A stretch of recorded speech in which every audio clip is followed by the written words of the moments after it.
미국의 강력한 긴축 기조 속에 달러 가치가 20년 만에 최고치를 기록했습니다. 달러 대비 원화 환율은 1362원 선까지 넘어서면서 글로벌 금융위기 당시였던 지난 2009년 4월 21일 이후 가장 높은 수준을 갈아치웠습니다.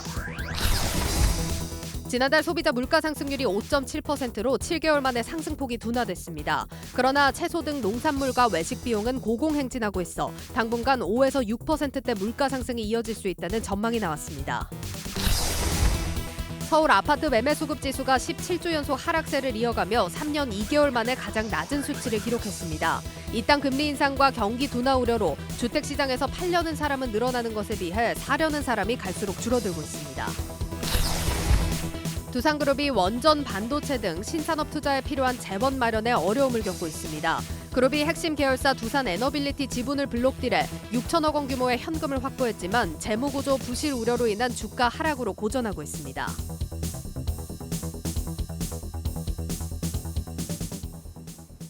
(9월 1일) 뉴스플러스 시작합니다. 긴축 공포가 아시아 시장 전반을 짓누른 하루였습니다. 증권부 문영민 기자와 바로 시작하겠습니다. 오늘 2,400선을 정말 아슬아슬하게 지켰어요. 시장 분위기 먼저 정리해 주시죠. 우선 상승하나 싶었던 코스피 지수는 오후 2시를 들어서 하락 전환했고요. 결국 2,410선을 내줬습니다. 네. 이 개인 투자자의 저가 매수세 유입이 계속됐지만 어제와 마찬가지로 외국인과 기관의 매도세가 강했던 탓인지 지수는 결국 무너졌습니다. 네. 특히 삼성전자는 전거래일보다 1.54%, SK하이닉스 역시 0.76% 하락했고요. 어제에 이어 이틀 동안 큰 폭의 하락을 보였습니다. 또 수급 주체별 매매 현황을 한번 살펴보겠습니다. 개인은 2,916억 원을 사들였고요. 외국인과 기관은 각각 1,764억 원, 1,356억 원을 팔아치웠고 외국인 기관, 지금 이거래일제 동반 매도세입니다. 네, 외국인의 매도세 도대체 언제쯤 멈추는 건지 좀 상당히 시장에서도 걱정하는 부분이 많은 것 같습니다. 그런데 놀라운 것은 바로 오늘 환율의 움직임입니다. 이 원달러 환율이 굉장한 흐름을 보였어요. 맞습니다. 오늘 외국인의 순매도는 이 강달러 현상에 따라서 우리 증시에서 이탈이 심해진 것으로 보입니다. 네. 이 원달러 환율 또 한 번 연고점을 갈아치웠는데요. 이 1,360원 위에서 우선 장을 마쳤습니다. 1,356원에 장을 시작한 이 환율은 1,352.5원까지 초반에는 하락했으나 이 오전 11시부터 다시 상승 반전했고요. 상승폭을 키운 뒤 결국 장중 한때 1,363원까지 올랐고 1,362.6원에 장을 마쳤습니다. 지난 2009년 4월 21일 장중 1,367원을 기록한 이후 13년 4개월 만에 현재 최고치입니다. 네, 원달러 환율이 정말 무섭게 오르고 있습니다. 미국 달러화는 20년 만에 최고치라고 하죠. 문 기자, 이러다가 원달러 환율이 한때는 1,200원 선이었지만 이제는 1,400원 선도 바라보게 되는 그런 상황 같아요. 맞습니다. 지금 증권업계에서 그다음 방어선으로는 1,380선을 평균으로 제시하고 있습니다. 상당히 또 오른다라는 전망이군요. 그렇습니다. 달러화 강세는 계속해서 지속될 것이라는 의견에 좀 무게가 실렸고요. 네. 또 1,400원까지도 오를 수 있다라는 전망이 조금씩 나오고 있습니다. 이 지난 증시 프리즘에서 제가 계속 설명했던 바지만 유럽의 어떤 에너지 대란이나 또 중국의 경기 침체로 인해서 이 주요국 통화가 현재 가치가 좀 떨어지고 있는 상황이고요. 네. 이에 따라 이 달러화의 강세가 이어지고 있습니다. 지난달까지만 해도 사실 외국인은 이 원달러 환율이 높은 상황에서 또 우리 증시에서 순매수를 이어갔었는데요. 이 원달러 환율 상승의 원인이 원화 가치 약세가 아니라 앞서 말한 이 주요국 통화 가치 하락에 따른 상대적인 것이라고 해석한 겁니다. 하지만 어제 발표된 이 우리나라 8월 무역 적자가 7월과 비교해서 2배가량 커졌고요. 특히 중국을 대상으로 한 무역에서는 우리나라는 4개월 연속 적자를 기록하고 있습니다. 이렇게 우리나라의 경제 성장 둔화 및 경기 침체가 수면 위로 드러나자 결국 원화 가치 하락으로 이어졌습니다. 이러한 상황에서 외국인 투자자가 우리 증시에 남을 유인이 없는 거죠. 네, 지금 시장에서 이 환율을 정말 밀어 올리는, 우리의 통화 가치를 끌어내리는 가장 큰 원인이 바로 미국의 긴축입니다. 이 긴축의 어떤 속도나 진정 여부를 조금 더 진단해 봐야 이 환율이 조금은 어떻게 예측이 될 수 있을 것 같은데 이 부분에 대해서는 좀 분석 같은 게 나온 게 있습니까? 우선 당장 이번 달부터 이 미국 연준은 직전의 긴축 속도를 2배가량 끌어올렸습니다. 네. 연준은 코로나19가 확산됐던 2020년부터 이 경기 침체에 대응하기 위해서 국채나 또 주택저당증권 매입을 통해서 이 보유 자산을 9억 달러까지 늘렸는데요. 이를 통해 시장에는 막대한 유동성이 공급됐습니다. 하지만 올해 6월부터 양적 긴축을 시작했고요. 지난달까지 연준은 매월 475억 달러를 감축했고 이번 달부터는 매월 950억 달러로 늘리면서 긴축 속도가 굉장히 빨라졌습니다. 연준이 긴축을 시작했다는 6월에서 지금 이제 9월 들어오는 사이에 보면은 사실은 제대로 긴축을 시작을 하지도 않았다라는 거죠. 이제는 9월 들어서 950억 달러 수준까지 이제 달러를 회수하기 시작하면서 시장에 더 큰 충격이 다가오게 될 텐데 이렇게 된다면 한 여름 동안에 잠깐 반등했던 시장이 하반기에 이제 더 큰 충격을 대비해야 된다 이렇게 좀 관측도 해볼 수 있을 것 같아요. 맞습니다. 증권업계도 지금 말씀하신 부분을 굉장히 우려하고 있고요. 네. 이 과거 대비 가파른 양적 긴축 속도는 결국 우리 시장에 부정적인 영향을 줄 수밖에 없습니다. 특히 금리 인상과 달리 자산 긴축이란 건 유동성 축소를 직접적으로 영향을 주는 요인이기 때문에 네. 이에 대해 현재 우려하고 있고요. 이에 따라 국내외 금융시장이나 증권시장의 유동성이 빠르게 줄어들면서 변동성이 큰 폭으로 확대되고 결국에 이 증시 위축으로 이어질 수 있다라는 분석이 나옵니다. 네, 긴축 공포를 눈으로 확인할 수 있는 지표 중에 하나가 바로 국채 금리입니다. 우리나라도 마찬가지지만 미국의 국채 금리도 최근 흐름이 상당히 심상치 않아요. 채권 시장의 참가자들 얘기로는 굉장히 최악의 상황이다 이렇게 진단을 하고 있는데 이쪽은 어떻습니까? 맞습니다. 긴축 우려에 따라서 국내외 채권 금리 최근에 굉장히 고공행진하고 있습니다. 국고채 3년물 금리를 좀 살펴봤더니 3.78% 수준인데요. 연고점을 새로 경신했고요. 지난 2011년 8월 이후 최고 수준입니다. 10년물 금리 역시도 3.81%로 연고점을 같이 갈아치웠습니다. 미국의 경우를 살펴보니 연준 통화정책에 가장 민감하다고 평가받는 이 2년물 국채 금리는 3.52% 수준이었는데요. 지난 2007년 11월 이후 15년 만에 가장 높고요. 10년물 역시 3.3%에 가까워졌습니다. 이렇게 단기채 금리가 장기채보다 높은 상황은 시장에서 경기 침체 신호로 받아들여지면서 투자 불안 심리를 고조시키는 요인으로 작용합니다. 이에 따라 증시 투자 자금 유출이 가속화될 수 있다는 분석이 나옵니다. 그러니까 연준이 달러를 회수하는 속도는 조금 빨라지면서 점점 시장에 주는 충격은 커지고 있는 상황인 것이고 또 경기 침체를 우려하는 경기 둔화가 이제 다가오는 상황에서 국채 시장도 조금 위험한 흐름으로 흐르고 있다. 이런 점들에서 시장이 우려를 하고 있는 것 같습니다. 일단은 거시경제 부분에서 쉽지 않은 상황이기 때문에 지켜봐야 될 부분이 많겠습니다만 시장 참가자들 입장에서 보는 종목들을 먼저 조금 더 지켜볼까요? 어떤 종목들 오늘 좀 움직였나요? 오늘 하루 가장 많이 좀 상승했다고 평가받는 LG 에너지 솔루션인데요. 네. 오늘 하루에만 4% 상승 마감했고요. 장중 한때 5%가 넘는 상승률을 보이기도 했습니다. 오늘의 상승세는 어제 장 마감 이후 전해진 LG 에너지 솔루션과 미국 제너럴 모터스의 합작 미국 현지 공장에서 이 전기차 배터리 시제품 생산을 시작했다는 소식 때문인 것으로 보입니다. 또 최근 LG 에너지 솔루션은 일본 완성차 업체 혼다와 손잡고 미국의 배터리 합작 공장을 설립해서 2025년 말부터 파우치 배터리 셀 및 이 모듈을 양산하기로 했는데요. 이렇게 LG 에너지 솔루션이 미국의 인플레이션 감축법에 따라 미국 현지 생산을 늘리고자 하는 이런 광폭 행보 때문에 투심에 긍정적으로 작용한 것으로 보입니다. 이에 따라 이번 주 외국인과 기관이 가장 많이 사들인 종목 2위와 3위에 각각 이름을 올렸고요.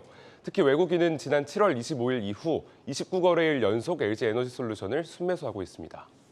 하락장에도 굉장히 실적을 확인할 수 있는 기업이다 보니까 LG 에너지 솔루션 같은 경우에는 오늘 같은 장에도 올랐던 것 같습니다. 마지막으로 이제 금요일입니다. 다음 주 상당한 또 변수들을 짚어봐야 될 것 같은데 일정을 살펴볼까요? 네, 우선 현지 시간 5일 주요 산유국들의 협의체죠. 오펙 플러스의 회의가 열리는데요. 네. 여기서 이 원유 감산에 대한 논의가 있을 것으로 전망이 됩니다. 이어서 6일에는 미국 8월 ISM 비제조업 지수가 나오는데요. 이 지수가 서비스업이나 제조업을 제외한 모든 그 지수를 나타내기 때문에 네. 이 또한 경기 침체의 우려를 한번 확인할 수 있다 또는 개선이 됐다 이런 걸 확인할 수 있겠습니다. 중요한 선제적인 지표라는 거죠. 그렇습니다. 네, 7일에는 한국의 7월 국제수지 잠정치가 나오고요. 미국의 7월 무역 수지도 함께 발표됩니다. 또 애플의 아이폰 14도 공개가 예정돼 있습니다. 이어서 8일에는 선물과 옵션 동시 만기일이고요. 마지막 9일에는 아마 바이오 투자자분들께서 관심 있게 지켜보는 이 일정인 것 같은데요. 유럽 종양학회가 개최가 예정돼 있습니다. 여기에 이제 셀트리온이나 HLB 등 국내 굵직한 바이오 기업들이 참가해서 네. 임상 시험에 대한 결과를 발표한다고 합니다. 네, 다음 주에도 상당히 큰 이벤트들이 즐비어서 있습니다. 네, 시장의 흐름들을 좀 점검해보면서 참가해야겠습니다. 증권부 문영민 기자였습니다.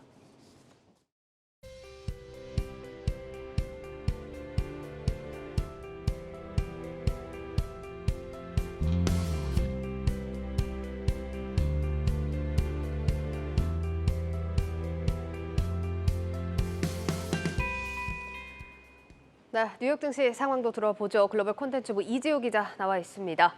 네, 기자, 뉴욕 증시 최근 들어서 좀 계속해서 좀 부진한 흐름인데 간밤 흐름은 어땠습니까? 네, 일단 간밤 뉴욕 증시는 혼조세로 좀 마감을 했는데요. 네. 미국 연방준비제도의 금리 인상, 그러니까 긴축이 계속될 수 있다라는 인식의 주요 지수가 대체로 부진한 흐름을 보인 겁니다. 보시는 것처럼 다우 지수가 0.46%, S&P 500이 0.30% 오르는 반면에 이 나스닥 지수는 0.26% 하락하는 모습을 보였는데요. 이런 이유 월가 전문가의 분석을 들어보시죠. The markets are being moved today again by interest rates, as they have been, over the last several months. And so today we see those interest rate sensitive assets, obviously like bonds, but also like growth stocks, the growth year side of the market. It's down around 2.5% today. It's falling quite a bit. 네, 통상 금리 인상은 성장주의 부담으로 작용하는 만큼 기술 중심의 나스닥 지수를 좀 끌어내린 건데요. 이 나스닥 지수에서도 보시면 이 엔비디아나 AMD, 퀄컴 같은 이 반도체 종목 같은 경우는 낙폭을 좀 키운 반면에 넷플릭스나 알파벳, 아마존 같은 빅테크 종목들은 좀 상승하는 흐름을 보였다. 이렇게 정리할 수 있겠습니다. 네, 지금 보면은 반도체 주들만 좀 흐름이 다른 모습인데 이유가 있을까요? 네, 특히 보시는 것처럼 엔비디아가 8% 예. 가까이 좀 떨어지는 모습을 보였죠. 여기에는 좀 이슈가 있었습니다. 엔비디아가 미국 정부로부터 중국 수출에 제한을 받았기 때문인데요. 엔비디아는 현지 시간 31일 조 바이든 정부가 지난달 26일 AI용 최첨단 반도체의 중국 수출을 중단하라고 통보했다. 이렇게 밝혔습니다. 예, 엔비디아 좀 가뜩이나 힘든 상황인데 타격이 좀 더 있겠네요. 네, 맞습니다. 이번 수출 제한으로 인해서 엔비디아의 그래픽 처리 장치 GPU 가운데서 AI용 반도체인 A100과 H100 등을 중국에 수출할 수 없게 됐는데요. 엔비디아는 이번 분기에만 4억 달러, 그러니까 약 5,400억 원어치의 물량을 중국에 수출했던 것으로 알려집니다. 네. 특히 이번에 수출이 금지된 칩 같은 경우에는 데이터 센터에서 활용이 되는데요. 엔비디아의 양대 매출 축은 이 게이밍과 데이터 센터가 있습니다.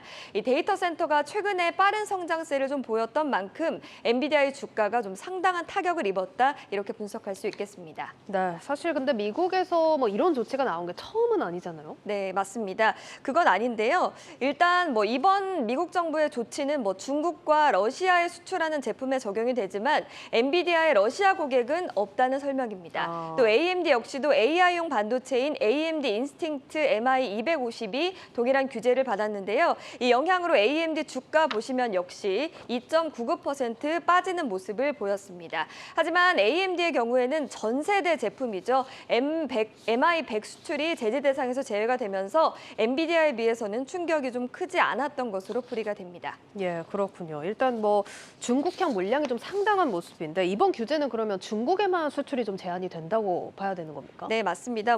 미국 아까 말씀드렸지만 러시아도 좀 포함이 되는데요. 네. 이 미국 정부는 이번 조치에 대해서 중국이 무기 개발이나 정보 수집 같은 또 군사적 목적으로 사용할 수 있는 위험성 때문에 이런 조치를 내렸다. 이렇게 밝혔습니다. 물론 일정 부분 맞는 말이기는 합니다. 인공위성을 촬영한 이미지나 또 정보당국이 감청한 채팅, 이메일 같은 방대한 데이터를 걸러내는 군사용 첨단 컴퓨팅 기술에도 두 기업의 반도체가 쓰이기 때문입니다. 하지만 두 기업의 반도체가 없을 경우에는 AI 기술의 핵심인 이미지나 음성 인식, 또 자연어 처리 같은 작업이 효과적으로 수행할 수 없기 때문에 중국 기업들의 AI 역량이 이번 조치로 크게 뒤처질 수밖에 없다. 이렇게 해석할 수 있겠습니다. 알겠습니다. 이번에도 확인을 했다시피 일단 미국과 중국의 견제 상황 역시나 시장에서 좀 민감하게 고려를 해야 할 부분입니다. 어쨌든 반도체주에 대한 전망이 좀 전반적으로 좋지 않겠네요. 네, 일단 미국은 사실 이번 조치뿐만 아니고 최근에 계속해서 좀 중국과의 규제를 좀 내놓은 상황인데요. 네. 미국은 최근에 중국을 반도체 공급망에서 배제하기 위해서 보시는 것처럼 한국을 비롯해서 미국, 일본, 대만 등과의 치포 동맹을 추진을 했습니다.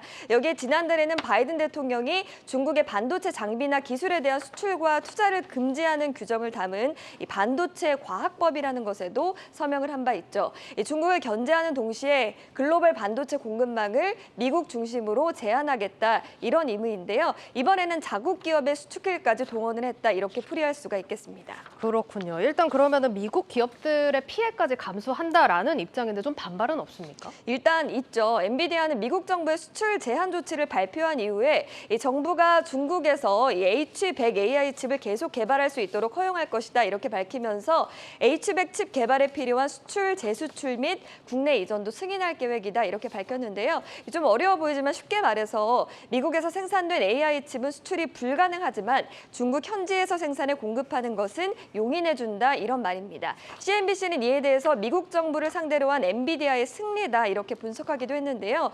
이번 조치로 엔비디아는 어느 정도 숨통이 트인 것은 사실이지만 미국 정부가 탈중국을 위한 유예 기간을 준 것에 더 가깝다는 분석이 지배적입니다. 네, 앞서서도 제가 짧게 질문을 드렸지만 반도체주에 대한 전망이 지금도 사실 안 좋은 전망들이 많이 나오고 있지만 앞으로도 좀 안 좋을 거다 이렇게 보는 시각이 더 많아졌겠어요? 네, 맞습니다. 사실 이날 필라델피아 반도체 지수 보시면 1.92% 하락하는 모습을 보였습니다. 앞서 말씀드린 것처럼 금리 인상에 따른 실물 경제의 영향으로 반도체 업황이 좀 우려되는 시점이죠. 여기에 미국과 중국의 반도체 갈등이 격화되고 있다는 점이 큰 악재입니다. 특히 간밤에는 2.35% 떨어진 퀄컴에도 이슈가 있었는데요. 네. 영국의 반도체 설계업체 암이 퀄컴이 최근에 인수한 누비아에 소송을 제기한 겁니다. 퀄컴은 또 어떤 이슈인가요? 네, 쟁점은 이 퀄컴이 지난해 인수한 누비아의 칩 디자인을 퀄컴이 사용할 수 있는지 여부에 달렸는데요. 네. 이 암은 누비아가 자사의 라이선스를 사용해서 반도체를 설계를 했으며 퀄컴이 같은 라이선스를 기반으로 한 유사한 CPU 설계를 시도를 했다 이렇게 밝혔습니다. 네. 이 퀄컴이 자사의 허가 없이 누비아의 칩 디자인을 사용하는 것은 계약 위반이자 상표권 침해라는 건데요.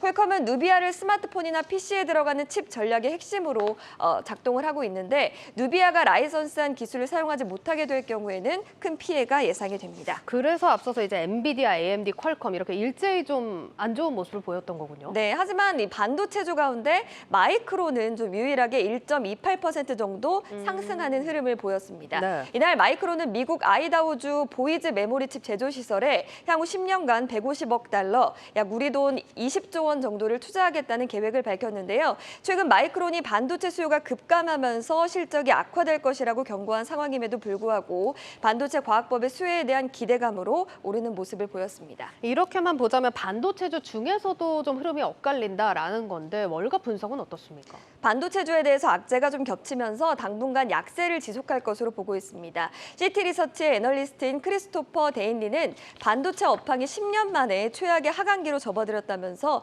반도체주가 25% 추가로 하락할 수 있다 이렇게 전망을 했습니다. 네. 특히 앞서 말씀드린 엔비디아의 전망 좋지 않습니다. 스테이시 레스건 번스타인 애널리스트는 엔비디아의 목표 주가를 종전 210달러에서 180달러로 30달러나 한꺼번에 내렸습니다. 네. 그러면서 이 미국 정부의 수출 규제로 인해서 중국 관련 매출이 4억 달러나 줄게 될 것이라고 이렇게 설명을 했습니다. 앞서서도 말했지만 여러 가지 변수가 있겠지만 미중 갈등이 어떻게 보면 가장 큰 변수가 되겠네요. 네, 맞습니다. 이번 미중 갈등의 타격이 마치 엔비디아 등에 국한된 것처럼 보이지만요. 네. 앞으로 반도체 산업 전반에 타격을 미칠 것이라는 전망이 있습니다. 피터 시프 유로퍼시픽 캐피털 CEO의 이야기를 들어보시죠. We should not have a centrally planned economy where politicians decide where capital is allocated. We want the free market making those decisions because then you have an optimal allocation of resources to their highest and best use. When the government interferes, you get a less than optimal allocation, and so everybody loses. 네, 실제로 중국은 미국의 이번 조치가 미국의 기술 패권주의다 이렇게 비판을 했는데요. 중국 상무부는 중국 기업들의 합법적인 권리와 이해, 또 전 세계 산업과 공급망의 안전을 저해할 것이다 이렇게 전했습니다. 일각에서는 삼성전자나 대만의 TSMC의 중국에 대한 반도체 공급 중단을 요구하는 상황까지도 우려하는데요. 제프리스는 아직 그 단계는 아니라면서도 미국의 극단적인 조처 이전에 단계적으로 효과부터 평가할 것이다라고 분석했습니다. 네, 미중 갈등의 반도체 산업에 대한 경계감 있는 월가의 의견들 나오고 있다는 소식 짚어봤습니다. 고웨스트 이지우 기자였습니다.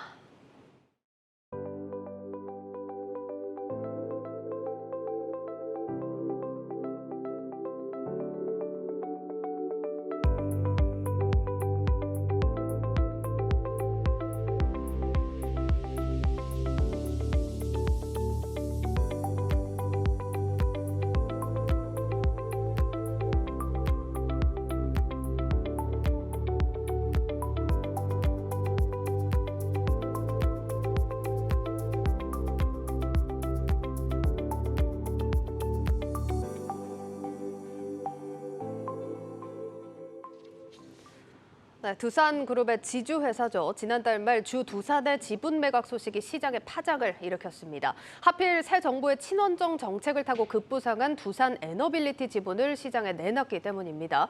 납득하기 어려운 건 매물 출회가 예정된 두산 에너빌리티뿐만이 아니라 지분을 팔아서 수천억 원 현금을 확보한 주 두산의 주가도 떨어졌다는 겁니다.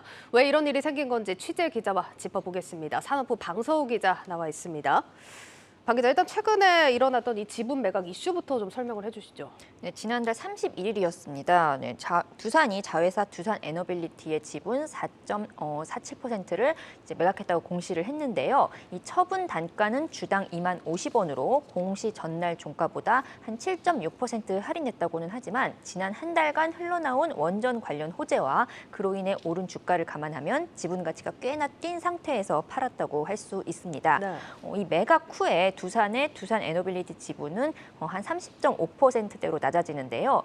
지주사라는 게 보통 이제 행위 제한 요건이 있기 때문에 자회사의 지분 30% 이상을 보유해야 하는 만큼 규제를 준수하는 데 필요한 최소한의 지분만 남기고 팔 수 있는 두산 에너빌리티 지분 전체를 정말 팔아치운 겁니다. 네. 두산은 지금 자회사인 두산 프라퍼티와 또 이제 두산 큐벡스 지분도 함께 팔았는데요. 네. 두산 프라퍼티는 두산 계열사의 부동산을 관리하는 비주거용 건물 임대업 기업이고 두산 큐벡스는 뭐 계열사 내 급여나 뭐 구매 이런 사무 지원이나 또 이제 건물 시설 등을 관리하는 기업입니다. 어쨌든 이번 매각으로 두산은 약 7,200억 원 가량의 현금을 손에 쥔 셈입니다. 네, 오늘도 시장에서 두 기업이 모두 조정을 받았습니다. 블록딜 대상이 된 두산 에너빌리티는 시장에 매물이 대거 풀리니까 주가가 약세를 보였던 건 이해가 갑니다만, 그런데 두산 에너빌리티뿐 아니라 이 계열사들 지분까지 팔아서 7,200억이라는 현금을 확보한 두산의 주가가 떨어졌단 말이죠. 이건 어떻게 해석을 해야 합니까? 말씀하신 것처럼 이제 지주회사한테 보통 이런 자산 매각은 굉장한 주가 상승 요인인 건 맞습니다. 네, 두산 역시 지분을 판 만큼 좀 차입금이 줄어들기 때문에 주당 순 자산 가치 NAV라고 하죠. 이런 것이 이제 증대 효과를 누릴 수가 있는데요. 당장 두산 에너빌리티 하나만 놓고 봐도 무려 37% 상승할 것으로 예상이 됩니다. 단순히 말하면 지금보다 주가가 40%는 더 오를 수 있다고 볼 수 있는 겁니다. 두산 프라퍼티와 두산 큐벡스 지분 매각으로 확보한 1,500억 원까지 감안하면 그 두산의 주가 상승 여지는 더욱 커질 수밖에 없습니다. 그런데 정말 시장의 반응이 굉장히 시큰둥한데요. 네. 이유는 좀 두 가지로 요약할 수 있습니다. 먼저 두산 프라퍼티와 두산 큐벡스 지분은 원래 팔았어야 할 지분입니다. 그리고 사간 주체도 다른 외부 투자자가 아니라 두산 에너빌리티입니다. 즉 공정거래법상 지주사와 자회사는 국내 계열사 주식을 동시에 보유하지 못하기 때문에 두산이 지난해 7월 지주회사로 전환됨에 따라서 두산이나 두산 에너빌리티 둘 중 한 곳은 계열사 주식을 어차피 처분해야 하는 상황이었습니다. 그러니까 쉽게 말해서 뭐 없던 현금이 뚝 떨어졌다 이게 아니라 그냥 현금이 좀 이동했다, 옮겨왔다 이렇게 볼 수 있는 거고요. 예. 그리고 이제 다른 하나의 이유가 좀 결정적입니다. 그 두산이 두산 에너빌리티 블록딜 배경을 차입금 상환과 재무구조 개선이라고 밝혔는데요. 즉 이 말은 회사 금전 상황에 어떤 좀 의구심을 품게 만들 수가 있는 거죠. 네. 두산 프라퍼티와 두산 큐벡스 지분 매각이 좀 지배구조 안정에 방점을 뒀다면 두산 에너빌리티는 그야말로 현금을 대거 확보하기 위해 팔았다는 건데 왜 하필 그게 두산 에너빌리티냐는 거죠. 근데 마침 이제 새 정부에서 친원전 정책도 나왔고 일단 재무 구조를 개선하려면 돈도 많이 드니까 비싸게 팔면 좋잖아요, 사실. 그런 맥락에서 보자면 지분이 팔릴 만한 회사를 선택했다. 이렇게 보면요. 그런데 또 그거를 좀 바꿔서 생각해 보면 그런 회사 지분을 팔 만큼 회사가 어렵다는 거죠. 예. 그러니까 두산 에너빌리티가 사실 그 두산에게 굉장히 아픈 손가락입니다. 네. 좀 두산그룹이 처음 유동성 위기를 맞게 된 원인이자 그럼에도 불구하고 끝까지 지켜낸 회사가 바로 두산 에너빌리티거든요. 네. 그러니까 이제 두산 에너빌리티가 이제 과거 두산중공업이던 시절 이전 정부의 탈원전 정책과 그리고 자회사 두산건설에 대한 자금 지원 부담으로 재무 구조가 악화된 상황에서 코로나19까지 겹치면서 자금난에 빠졌고 이것이 결국 두산그룹의 구조조정으로 이어졌던 겁니다. 채권단이 좀 긴급 자금을 지원하는 대신에 두산그룹에게서 좀 재무 구조를 개선해라 이런 이제 자구 계획안을 받아냈던 건데 예. 이 약속을 지키기 위해서 두산그룹이 매각한 자산만 3조 원이 넘습니다. 이 안에는 뭐 두산인프라코어라든지 또 두산솔루스 같은 굉장히 좀 현금 창출력이 높은 핵심 계열사도 당연히 포함이 됐고요. 네. 그러니까 두산중공업, 즉 지금의 두산 에너빌리티 하나 지키자고 정말 허리띠를 졸라매다 못해서 허리가 끊어졌는데 이제 와서 그 두산 에너빌리티 지분을 그것도 지주사 요건을 지킬 만큼만 남기고 모두 팔아버린다고 하니까 네. 아, 두산이 힘들어도 보통 힘든 게 아니구나. 이런 불확실성이 좀 투자자들의 심리를 위축시킨 거죠. 두산그룹이 정말 이제 말씀해주신 대로 지난해까지 고통스러운 구조 조정을 거치면서 3조 원이 넘는 현금을 확보하고 재무 구조를 안정을 시켰단 말이죠. 그런데 이런 상황에서 자금을 조달하기 위해서 이 또 지분을 팔았다라고 하니까 주 두산이 다시 위기에 빠지는 것 아니냐 이런 우려가 시장에 반영된 게 아닌가 이런 판단을 좀 할 수 있겠어요. 일단 정말 뭐 예전처럼 그렇게 최악의 상황은 물론 아닐 겁니다. 네. 그렇지만 지표 상으로 나빠진 것은 사실입니다. 일단 회사의 재무 건전성을 나타내는 지표 중에 이제 유동 비율이라는 게 있는데요. 네. 유동 자산을 유동 부채로 나눈 건데 이 지표가 보통 한 100 미만이면은 유동성이 부족하다고 합니다. 이 말은 1년 내로 현금화할 수 있는 자산이 같은 기간 갚아야 하는 부채보다 적다는 뜻입니다. 지금 두산의 유동 비율이 올해 2분기 기준 76.7%입니다. 100%에는 지금 뭐 당연히 못 미치고요. 네. 이 회사가 채권단 관리에 들어가기 직전인 2019년 말, 즉 한 68% 정도 됐는데 그거보다 지금 약간 높은 수준입니다. 그리고 지난해까지 20%대였던 차입금 의존도 역시 올해에는 33%대로 뛰었습니다. 이 통상 차입금 의존도는 30% 이하일 때 안전하다고 평가가 되죠. 네. 그러니까 결국 유동 비율은 뭐 줄어들고 차입금 의존도는 늘어났다. 분명 자구 노력을 하면서 재무 상황이 개선됐는데 그간 단행한 구조조정 노력이 무색할 만큼 또다시 악화된 겁니다. 두산이 사실 채권단 관리를 벗어난 시기가 올해 1분기입니다. 구조 조정을 물론 최단기간 벗어나긴 했습니다만 지금 겨우 반년밖에 안 됐는데 차입금이 필요할 정도라는 거잖아요. 갑자기 왜 이러는 겁니까? 그러니까 지금 자산을 이제 팔아서 확보한 유동성으로 좀 이제 빚을 갚거나 그랬어야 되는데 또 M&A나 좀 계열사 지원했었기 때문입니다. 네. 아무래도 이제 구조 조정을 거치면서 좀 굉장히 자체 사업들이 많이 사라졌습니다. 그러니까 당연히 회사 입장에서는 뭐 신성장 동력을 찾을 필요는 있었겠죠. 예. 그래서 이제 시작한 게 국내 반도체 테스트 1위 업체 테스나를 인수해서 두산 테스나를 출범시킨 겁니다. 하지만 이제 현금 흐름을 창출하던 좀 다양한 사업부를 정리하고 또 계열사 배당 수익도 한 10% 수준으로 줄어든 상황에서 지금 한 5천억 원에 가까운 지분 인수를 추진했다는 건 조금 무리했다 이런 지적이 나오는 거고요. 심지어 이 인수대금 중에 절반은 현금으로 투입하고 절반은 또 금융권에서 빌렸습니다. 이렇게 지금 곳간이 비어가는데 지금 현재 금리까지 오르면서 상한 부담도 굉장히 커진 겁니다. 지금 현재 두산의 회사채 신용등급이 지금 트리플 B 등급인데요. 이 트리플 B 등급 회사채 발행금리가 최근 6% 안팎까지 올랐습니다. 코로나19 이전인 한 4%대보다도 굉장히 높아진 거죠. 금융시장 불안이 지속된다면 지금 차입금 만기 연장으로는 굉장히 좀 대응하기가 어려워 보이고요. 자칫 또 유동성 위기에 빠질 수 있다는 우려도 나오고 있습니다. 즉 정말 이제 애지중지하던 두산 에너빌리티 지분까지 지금 눈물을 머금고 팔 수밖에 없었던 배경이 바로 여기 있습니다. 사실 주 두산 입장에선 팔고 싶지 않았던 지분을 어쩔 수 없이 팔았다라고도 할 수 있겠습니다. 새로운 산업을 또 찾아서 이 성장하는 기회를 발견할 수 있기를 또 기다려봐야겠습니다. 잘 들었습니다. 산업부 방서우 기자였습니다.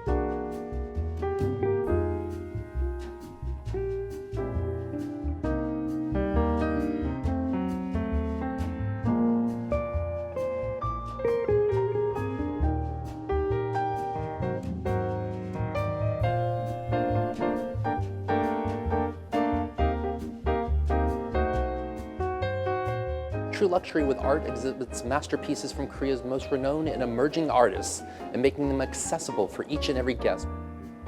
302명의 조각가가 참여를 하시고요. 총 1,100여 점이 이번에 출품을 했습니다. 한국의 조각을 세계화시키고자 해서 이번 전시를 기획하게 됐습니다.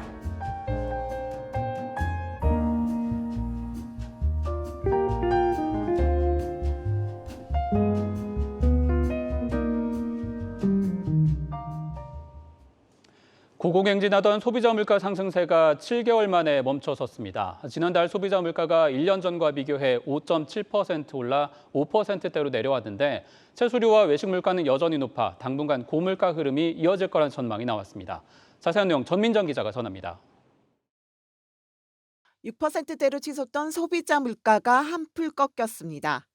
고물가 주범이었던 국제유가 오름세가 다소 진정되면서 8월 소비자 물가 상승률이 석 달 만에 5%대로 내려앉은 겁니다. 올해 들어 처음으로 물가가 고공행진을 멈추자 물가 정점을 통과한 것 아니냐는 분석이 고개를 듭니다. 생각보다 많이 떨어졌고 물가지수 자체만 봐도 생활물가 지수도 많이 떨어졌고 7월이 정점이었던 것 같아요. 6%대 이상은 어려워요. 새로운 이슈가 등장하지 않는 한 지금 나와 있는 이슈들로는 물가를 더 치고 올라가긴 어렵고요. 국제유가 하락세에다 지난해 4분기 물가가 높았던 데 따른 기저효과로 정부도 조심스럽게 7월 물가 정점론에 대한 기대감을 내비치고 있습니다. 추석 물가에 따른 수요 측면의 물가 상승 요인이 있겠지만 그래도 지난해 9월이 비교적 높았던 데 따른 역의 기저효과도 어느 정도는 작용할 것으로 보이기 때문에 오름세가 그렇게 확대되지는 않으리라고 기대하고 있습니다.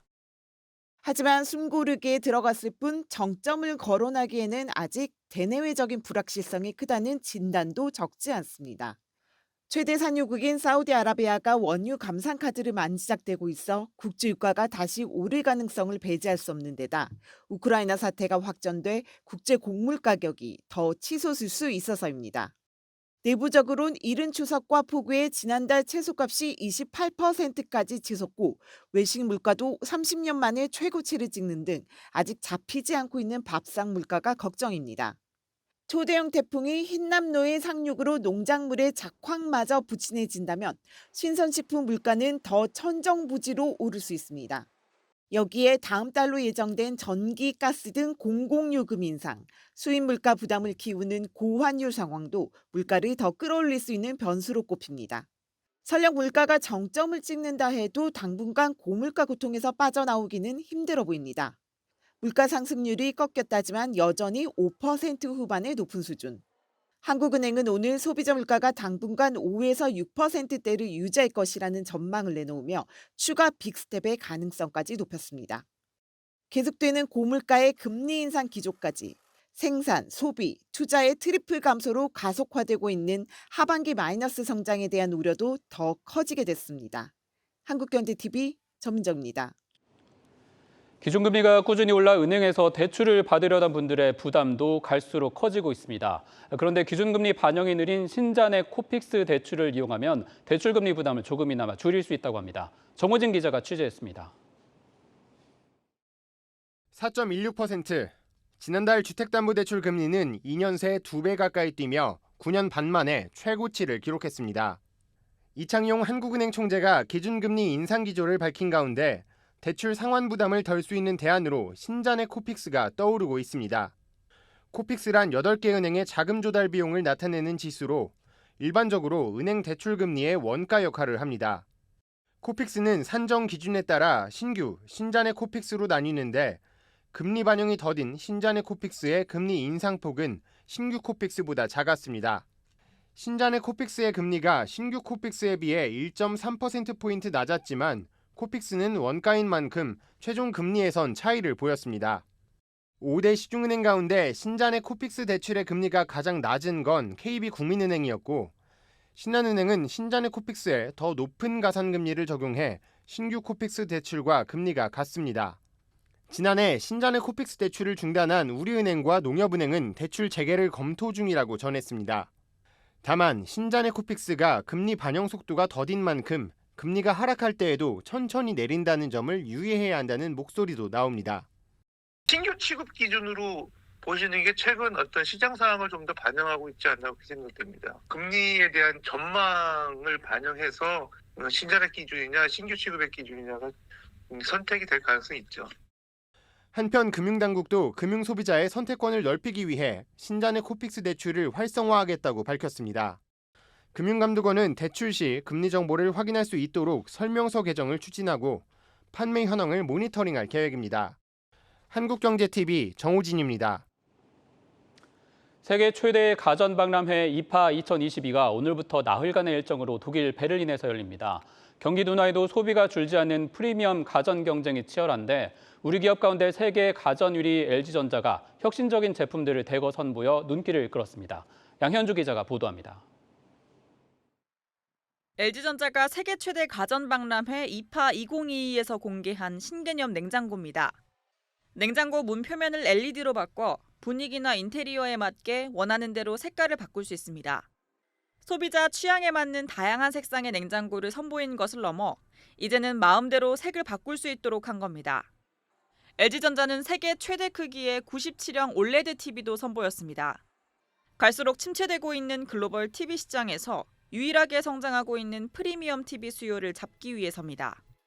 세계는 초대형 TV와 그리고 또 올레드 같은 프리미엄 TV 시장으로 전환이 되고 있다고 생각합니다. 저희 LG는 올레드를 통해서 세계 프리미엄 TV 시장을 리드하는, 그래서 시장을 장악하는 그런 능력을 발휘해보자. 필요에 따라 구부렸다 폈다 할 수 있는 TV도 눈길을 끕니다. TV를 볼 땐 펴고 게임을 할 땐 구부려 몰입감을 높일 수 있습니다. 명품 신발을 수집하는 MZ세대 수요도 겨냥했습니다. 인테리어 소품처럼 신발을 전시하면서 보관도 할 수 있는 신발 관리기입니다. 기술, 경험, 취향을 재발견할 수 있는 신제품을 선사합니다. 저희 LG전자는 혁신적인 신기술을 바탕으로 차원이 다른 고객 경험을 제공하며 기존에 없던 가전 트렌드를 이끌어갈 것입니다. 글로벌 가전 수요 감소에 대한 우려가 커지고 있는 가운데 LG전자가 내놓은 혁신적인 제품들이 소비자들의 눈길을 사로잡을 수 있을지 주목됩니다. 한국경제TV 양현주입니다.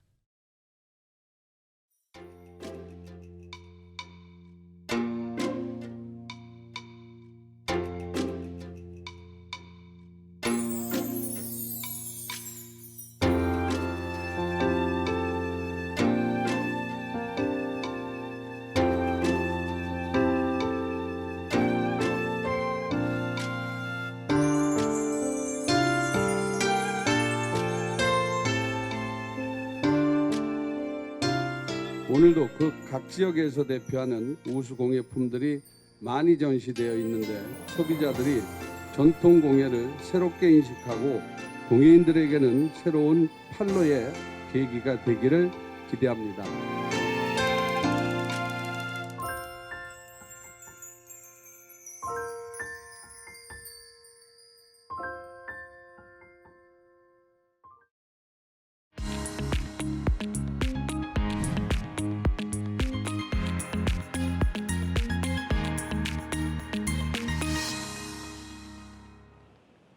네, 롯데렌탈이 최근 해외 투자자를 대상으로 기업 설명회를 여는 등 주가 부양에 적극적으로 나서고 있습니다. 회사 실적과 재무 구조가 개선이 되고 있음에도 주가가 부진한 것을 이 시장과의 소통에서 다소 미흡한 점이 있었다라는 판단이 깔린 행보로 풀이가 되고 있습니다. 관련 내용 유호성 기자와 함께 짚어보도록 하겠습니다. 유 기자, 현재 롯데렌탈 지난해 좀 상장을 했는데 주가는 여전히 좀 공모가보다 낮은 상황이죠? 네, 롯데렌탈은 지난해 8월 코스피에 입성했는데요. 네. 당시 공모가가 59,000원이었습니다. 하지만 이후 주가는 줄곧 내리막길을 걸었고요. 오늘 종가를 보면 35,850원에 거래를 마쳤습니다. 이 공모가보다 40% 정도 하락한 수준이죠. 네.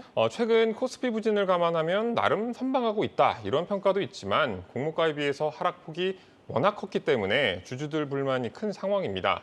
실제로 이 회사 주가에 대한 여론을 가늠해 볼 수 있는 이 종목 토론방에는 롯데렌탈을 바라보는 투자자들의 부정적인 의견들이 가득합니다. 이런 여론을 의식해서인지 롯데렌탈은 최근 해외 기관 투자자들을 상대로 적극적인 투자 설명회를 진행하고 있습니다. 이 설명회는 싱가포르에서 지금 1대1 대면 미팅 형태로 지난달 31일부터 오늘까지 3일간 진행됐는데요. 예. 롯데렌탈이 이렇게 해외에 나가서 대면으로 투자자 설득에 나선 것은 이번이 처음입니다. 롯데그룹 하면 사실 주가에 신경을 쓰지 않는다라는 인식도 좀 없지 않았는데 색다른 행보네요. 네, 그렇습니다. 이번 설명회는 IPO를 주도했던 김현수 롯데렌탈 대표이사가 직접 지시한 것으로 알려졌는데요. 네. 실적, 재무구조, 모두 개선되고 있는데 주가가 왜 부진한지에 대한 고심을 많이 했다고 합니다. 그래서 적극적인 IR 활동을 통해 회사를 제대로 알리자 뭐 이런 주문을 했다 이런 설명을 하고 있고요. 또 신동빈 롯데그룹 회장이 계열사 사장들에게 주가 관리에 특별히 좀 신경을 써달라는 주문을 한 것도 영향을 미친 것으로 보입니다. 앞서 신 회장은 지난 7월 롯데그룹 사장단 회의에서 시가총액을 기업 가치를 측정하는 가장 객관적인 지표로 제시하면서 자본시장의 평가에 민감해달라 이런 메시지를 내기도 했거든요. 실제 CEO 연말 평가에 주가가 반영된다고 하니까 아무래도 CEO들도 신경을 많이 쓸 수밖에 없는 그런 환경이기도 합니다. 지금 뭐 회사에서는 실적이나 재무 구조 개선되고 있다 이렇게 진단을 했는데 시장 평가는 어떻습니까? 일단 2분기 실적을 보면 역대 최대라 할 만큼 좋습니다. 매출은 4개 분기 연속 역대 최대를 기록했고요. 영업이익도 분기 기준 가장 좋은 실적을 기록했습니다. 증권가에서는 롯데렌탈이 하반기에도 이 같은 실적 상승이 이어질 것으로 전망하고 있습니다. 장기 렌탈의 경우 전기차 렌탈 수요가 새롭게 늘고 있는 추세고요. 또 7에서 9월 사이에 여름 휴가와 추석이 끼어 있어서 단기 렌탈 실적도 긍정적입니다. 아울러 10월에는 중고차 통합 플랫폼을 열 계획이라 이 부분에서 추가적인 매출이 발생할 것으로 기대됩니다. 지금 재무 구조는 어떤가요? 좀 우려가 있던 부분인 걸로 아는데. 네, 그것도 꾸준히 좀 개선이 되고 있는 그런 모습인데요. 한때 650%까지 치솟았던 부채 비율은 지난해 300% 후반대로 내려갔다가 지금은 다시 조금 소폭 오르긴 했는데 그래도 430% 수준을 유지하고 있습니다. 금리 인상기라 부채 비율이 다른 업계에 비해서 좀 높아서 이자 비용 증가가 좀 우려가 된다 이런 우려가 있기는 하지만 부채 비율이 높은 렌탈업 특성을 감안한다면 리스크가 상당 부분 해소됐다. 시장에서는 좀 이런 평가를 하고 있고요. 또 이런 개선세가 이어지면서 최근 국민연금도 롯데렌탈 지분을 확대하고 있습니다. 지난 6월 말 기준으로 5% 정도 보유하고 있었는데 최근 추가로 주식을 꾸준히 사들이면서 현재는 6% 정도로 지분율을 끌어올린 것으로 알려졌습니다. 국민연금이 앞으로 지분을 더 살 수 있다는 관측이 증권가에서 나오고 있기도 합니다. 근데 이제 실적이나 재무 구조 보니까 진짜로 주가가 왜 부진한지 좀 궁금해집니다. 왜 그런 겁니까? 지금 당장은 좀 안정적인 수익을 창출하고 있지만요. 시장에서는 박한 평가를 내리고 있기 때문인데요. 롯데렌탈 매출 구조를 좀 보면요. 차량 렌탈, 중고차, 일반 렌탈 크게 3가지로 구성되어 있습니다. 이 반도체 수급난에 신차 가격이 많이 올랐잖아요. 그래서 신차를 구매하기보다는 렌트하거나 중고차라도 매매하려는 수요가 많이 늘었고요. 이 덕분에 실적이 좋았지만 사실 이는 기존에 이미 존재하는 사업이기도 하고 또 롯데렌탈이 내놓는 서비스가 기존 업계를 막 뒤흔들 만한 그런 새로운 혁신을 가져오는 것도 아니었거든요. 그나마 매력적인 한방을 좀 찾아보자면 차량 공유 플랫폼 그린카에 주목해 볼 필요가 있겠습니다. 그러니까 신사업에 대한 기대가 좀 부재하다라는 포인트인 것 같은데 지금 뭐 말씀해 주신 차량 공유 플랫폼이면 충분히 신성장 동력이라고 평가를 좀 할 수도 있지 않을까 싶은데 어떻습니까? 그렇긴 합니다만 뭐 그린카를 좀 이용해 보셨으면 알겠지만 이 롯데렌탈 전체 매출에서 비추어 보면 그린카 비중은 5% 정도로 좀 크지가 않습니다. 또 전체 시장 점유율도 낮아요. 카시어링 업계 1위 소카가 전체 시장의 한 89%를 점유하고 있는 반면 그린카는 11% 정도로 격차가 상당하거든요.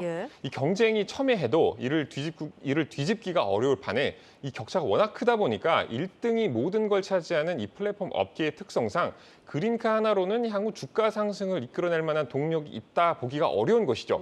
그런데 여기서 하나 주목해 볼 게 있는데 이 롯데렌탈이 소카 지분을 가지고 있고 경우에 따라서는 최대 주주가 될 수도 있다는 점입니다. 그러면 또 얘기가 달라질 것 같은데 얼마나 가지고 있습니까? 소카 지분 구조를 좀 살펴보면요. 소카의 최대 주주는 SOQRI이고 2대 주주는 SK, 3대 주주가 롯데렌탈입니다. 롯데렌탈과 SOQRI 그리고 또 다른 최대 주주인 SOPOONG 간에는 이 최대 주주 지분 매각 시 이를 사고 파는 풋옵션 계약과 우선 매수권 계약이 체결된 상태입니다. 최대 주주 지분을 모두 더하면 지분율이 30%라서 롯데렌탈이 지분 9% 이상을 확보하면 최대 주주에 오를 수 있는 셈입니다. 그러면은 소카를 지금 롯데렌탈의 어떤 부진을 풀 열쇠로 보고 있다는 거네요? 그렇습니다. 또 이 롯데렌탈이 소카를 샀던 그 시점을 좀 살펴보면 지난 3월이거든요. 이 당시 소카 405만여 주를 1,832억 원을 주고 사들였었어요. 당시 주당 취득가액을 따져보면 한 주당 4만 5천 원꼴이니까 지금 현재 주가랑 좀 비교를 해보면 주당 2만 1천 원의 손해를 지금 보고 있는 겁니다. 소카 부진이 당시에도 좀 예견이 되어 있었고 이런 점을 감안한다면 경영권 취득을 미리 좀 염두에 둔 것이 아니냐라는 관측에 좀 힘이 실리고 있고요. 또 롯데렌탈 측에서도 소카 지분 추가 인수에 대해서 시장 상황을 보면서 결정할 것이라는 열려있는 답변을 내놓기도 했습니다. 다만 소카 인수가 기업 가치 상승에 바로 연결될 것인지는 지켜봐야 할 부분인 것 같습니다. 주가 부양을 위한 하나의 이벤트가 될 수는 있겠지만 실제로 이들이 어떤 사업을 할 것인지 또 어떤 시너지를 낼지가 중요하다는 게 시장의 분석입니다. 네, 잘 들었습니다. 유호성 기자였습니다.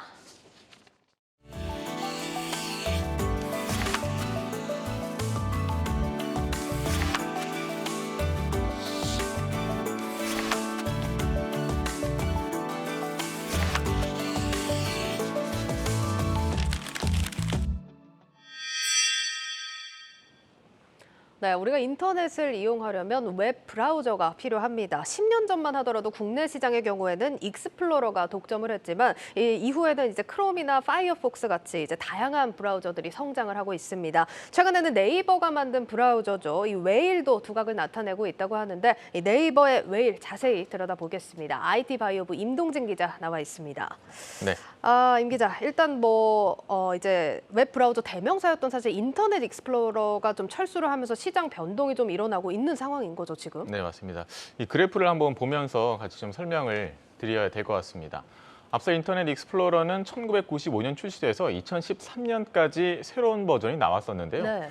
승승장구했지만 보안성을 포함한 이 기반 기술이 웹의 발전을 따라가지 못했고 또 가볍고 다양한 확장 기능을 제공하는 이 파이어폭스, 크롬이 부상했습니다. 또한 이 스마트폰 시대가 열렸지만 계속 윈도우만 고수하면서 점차 이용자들의 선택을 받지 못했고 마침내 철수를 결정한 겁니다. 이제는 크롬이 글로벌 대세로 자리 잡고 있고 예. 그 밑에 애플의 사파리가 점유율을 확대해가고 있는 모습입니다. 저도 지금 표에 나와 있는 크롬이나 사파리 같이 다양한 브라우저들을 쓰고 있는 것 같은데 네이버 웨일은 사실 좀 생소하거든요. 국내 네. 시장 성장세는 좀 어떻습니까?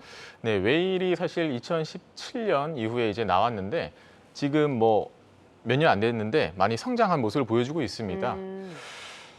국내 시장을 보면요, 크롬이 지난 8월 기준으로요 52%로 과반의 점유율을 갖고 있습니다. 예. 이어 사파리, 삼성 인터넷이고 웨일이 7.5%로 4위를 차지하고 있는데요.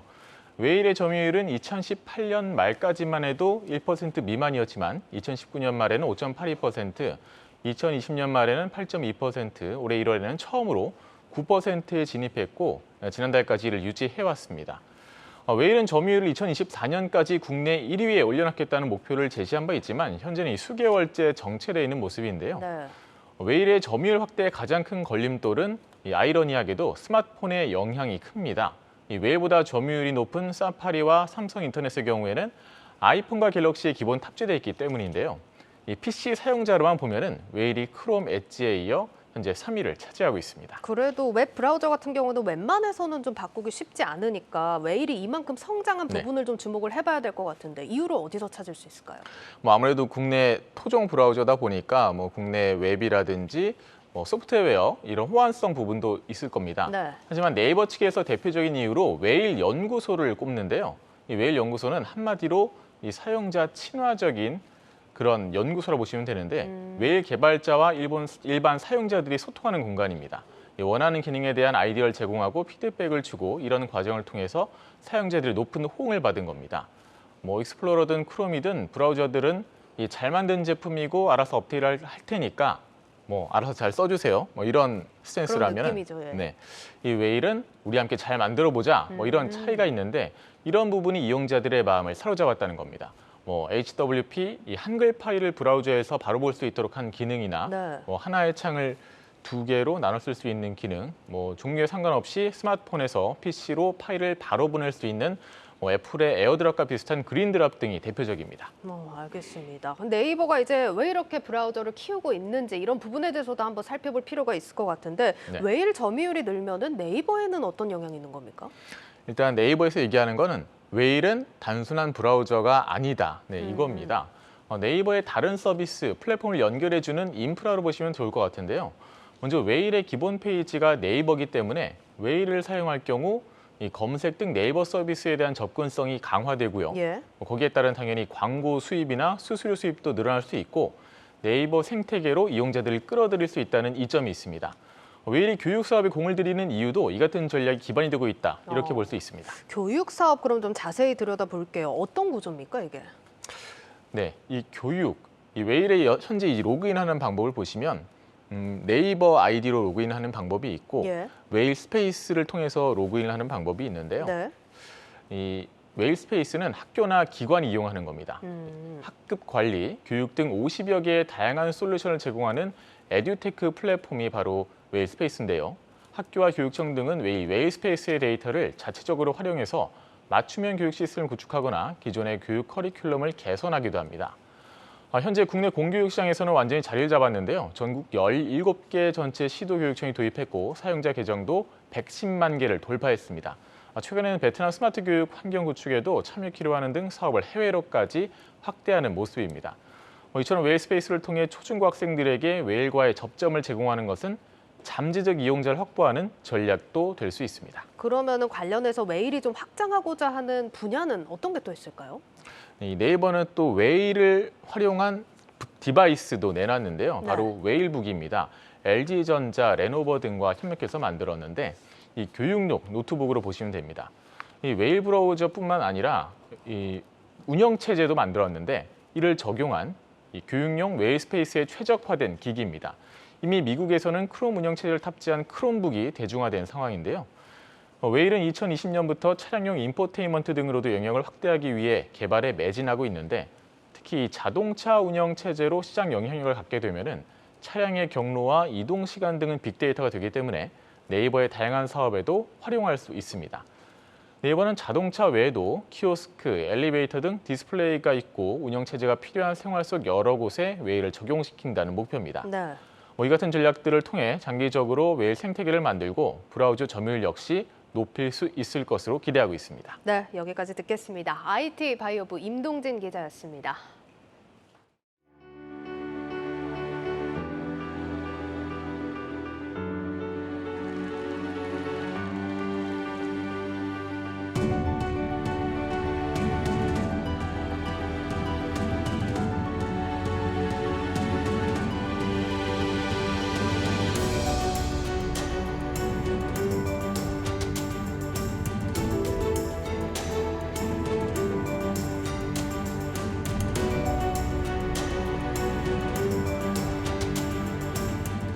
한국전기안전공사 임직원 모두는 전기안전관리 체계 선진화를 향한 이 같은 길에 더욱 막중한 책임을 갖고 혼신의 노력을 펼쳐나갈 것입니다.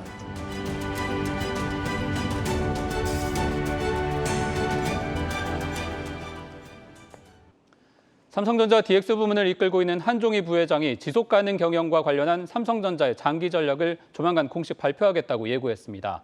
한 부회장은 현지 시간 1일 유럽 최대 가전 전시회 이파 2022가 열린 독일 베를린에서 곧 실천할 수 있고 당장 달성 목표가 뚜렷한 내용을 정리해 발표할 것이라고 발표했습니다.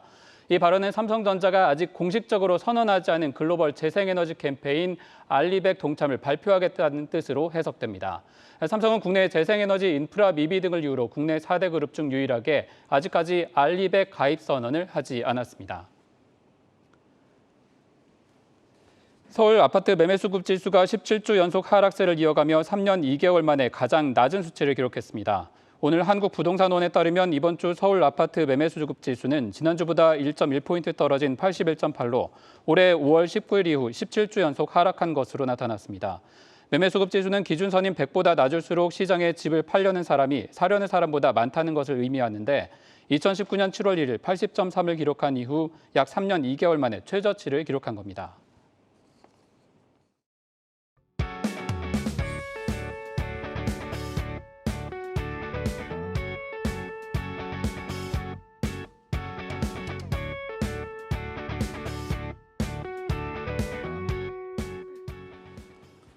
내일자 한국경제신문 미리 살펴봅니다. 현대차그룹이 미국에서 역대 최대 판매량을 기록한 가운데 이제는 가격이 아니라 상품 경쟁력으로 세계 시장에서 인정을 받고 있다는 내용입니다. 지난 2015년까지만 해도 일본 토요타의 절반 수준이던 현대차가 올해 들어 지난달 판매량 기준으로 격차를 3만 대 수준까지 좁혔고 한때 20만 대씩 뒤지던 혼다를 더블 스코어로 앞섰다는 분석입니다. 차량의 평균 판매 가격에서도 토요타 고급 브랜드보다 현대차 제네시스가 더 비싸게 팔리고 판매를 중개할 때 부담하는 비용도 전체 완성차 가운데 가장 높은 수준의 경쟁력을 확보한 것으로 나타났습니다. 지난달 17일 미국이 인플레이션 감축법을 시행해 보조금이 삭감된 현대차와 기아 전기차 판매도 선전했습니다. 두 회사의 친환경차 판매량은 14,900여 대로 1년 전과 비교해 79%나 늘었습니다. 북미에서 약 3,750만 달러의 전기차 보조금을 받는 제너럴 모터스, 포드, 테슬라를 품질 경쟁에서 앞설 수 있다는 기대가 나온다는 보도입니다. 다음 소식은 미국 기술기업과 금융회사의 인도계 미국인 CEO가 전성시대를 이루고 있다는 기사입니다. 경영 상황이 악화된 스타벅스의 새로운 사령탑에 영국 생활용품 업체 래킷뱅키저 CEO였던 락스만 나라사만이 자리를 옮겼습니다. 이로써 순다르 피차이 구글 CEO를 비롯해 마이크로소프트, 트위터, IBM, 제너럴 아틀란틱, 스타벅스까지 인도 출신 경영자가 이끌게 됐습니다. 미국 기술기업에서 인도계 출신이 약진하고 있지만 경영 환경은 큰 도전을 받고 있다는 분석도 담겼습니다. 스타벅스는 지난 2분기 순이익은 21% 감소했고 핵심 시장인 중국에서의 매출은 44% 감소한 상태입니다. 임금 인상과 비용 증가 속에 슐츠 창업자와 함께 새로운 CEO가 순이익을 늘리기에 큰 도전을 받고 있다는 내용까지 전해드리겠습니다. 뉴스플러스 오늘 준비한 소식은 여기까지입니다. 시청해주신 여러분 고맙습니다.